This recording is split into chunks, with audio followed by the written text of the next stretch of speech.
God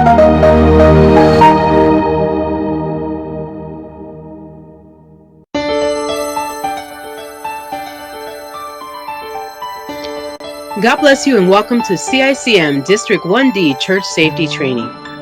It is the goal of all the churches within our organization to provide our members and visitors with a safe place to worship. Yet the unthinkable can happen at any time and to anyone, but knowing what to do can be the difference of an emergency becoming a fatality. This video has been created to be a resource for our Sunday school department to help train, retrain, and prepare those attending our church services with valuable information. But each church member should follow their local church policies and procedures. This video should not be your sole point of reference, as we highly encourage you to check with your local state guidelines and procedures regarding any of the topics we cover in this video, as they may vary from state to state. An emergency is defined as a serious, unexpected, dangerous situation, such as a fire, a fall, an explosion, an earthquake, and terrorism, just to name a few. The key steps of minimizing liability and casualty is prevention, taking measures to eliminate the possibility of an accident or an emergency occurring on our church grounds.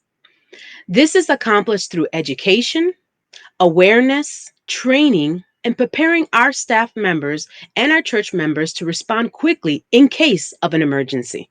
Each church should already have a standard operational procedure and policy, a guideline for all members to follow. But it is highly recommended that every church have a safety team who is responsible for safety prevention training and who, if possible, has first aid and CPR training. The topics covered in this video will be fire safety protocols and prevention, child abuse safety prevention and guidelines, communicable infection prevention. Fire crews dousing the burned out wooden roof today, putting out hot spots. The inside of Mission San Gabriel heavily damaged. Module 1, Fire Safety and Prevention. According to the National Fire Protection Association, there are more than 1.6 million reported fires each year. Thousands of these fires occur at worship centers, causing millions of dollars of damages. But the ultimate tragedy is that approximately 17,000 American civilians are injured and 3,500 killed by fire every year. Many of these fires were preventable. Safety in our churches is everyone's responsibility, and we can accomplish this through prevention, practice, and being prepared for evacuation. Prevention. Smoke detectors should be checked once a month for proper working conditions. Conduct routine checks for any faulty electric wiring. Do not overload outlets. Use power surge protectors and do not overload them. Replace blown fuses and replace blown outlets. Turn off all electric sources that do not need to be on when the church is not open. Clearly label control panels. The area should be cleared up to at least 36 inches. Flammables and combustibles. Keep a record book of flammable products and store appropriately. Do not store anything in your mechanical or furnace rooms that are combustibles. Find suitable storage for cleaning supplies away from a flame source. Lock cabinets are recommended. Have fire insurance that would adequately cover building damages and injuries. Familiarize yourself with state and city fire safety codes and requirements. Practice procedures. Fire drills.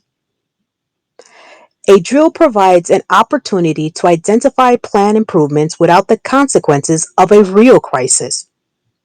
Using fire escape plans. Practice fire drills are recommended every 6 months or at least once every year. Establish a safety team and ensure they understand their roles.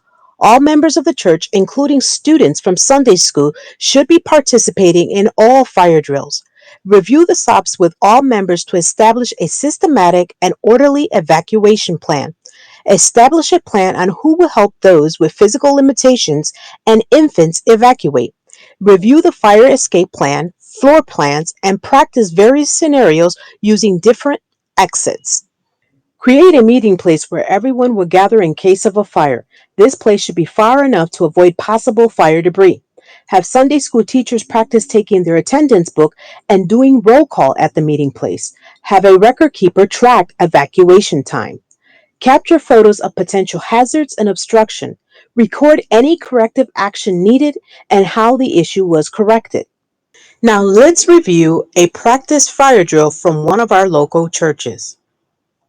How was Adam made? God. What did God use to make Adam? His breath.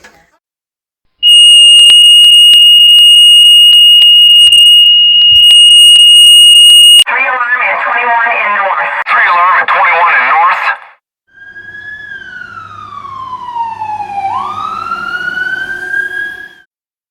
Evaluation. Did everyone remain calm? Did everyone exit in an orderly manner? Did the Sunday school teacher make sure everyone was out before her? Did the Sunday school teacher take her attendance book? Did someone check the doorknob to ensure it was not hot? Did someone close the door behind them? Were all students reminded about the meeting place, and were all students evacuated? Let's try again. Everyone remain calm. We're having a fire. Stand up, get your personal items in a line. We're going to go to our meeting place, okay? Wait, let's check this door to make sure the fire is not on that side. It's not. So we're going to go through and we're going to meet in our meeting place. We have our registration, our students' registration. Go ahead. This version is better than the first, but it can also be improved upon, and that is the purpose of fire drill practices. When a fire erupts, every second counts, and preparing for fast evacuation is crucial to ensure everyone's safety. Sounding a fire alarm to alert others of a fire is very important in a quick evacuation. A fire alarm is an indicator that everyone should immediately stop what they're doing, grab their personal items such as a purse if it's within their reach and safely can be done, and begin to exit the building in an orderly fashion as instructed by the safety team. Fire evacuation plan using RACE. R. Rescue only if it could be done safely. A. Alert others and emergency services. C. Close doors and windows to contain the fire. E. Evacuate without returning unless told to do so by the fire department. And extinguish when it can be done safely and the fire is not out of control.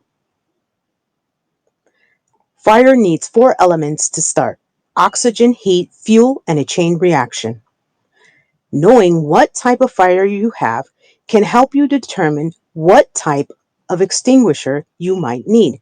There are class A, B, C, D, and K fires.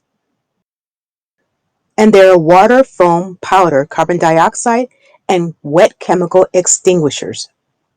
It is highly recommended to have more than one type of extinguishers in your church.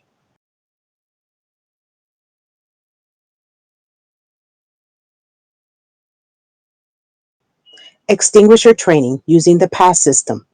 Pull the pin, aim low at the base of the flame, squeeze the handle, and sweep side to side.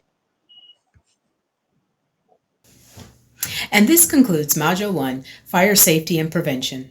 We encourage you to return as our second module will be Child Abuse Prevention, a very important topic.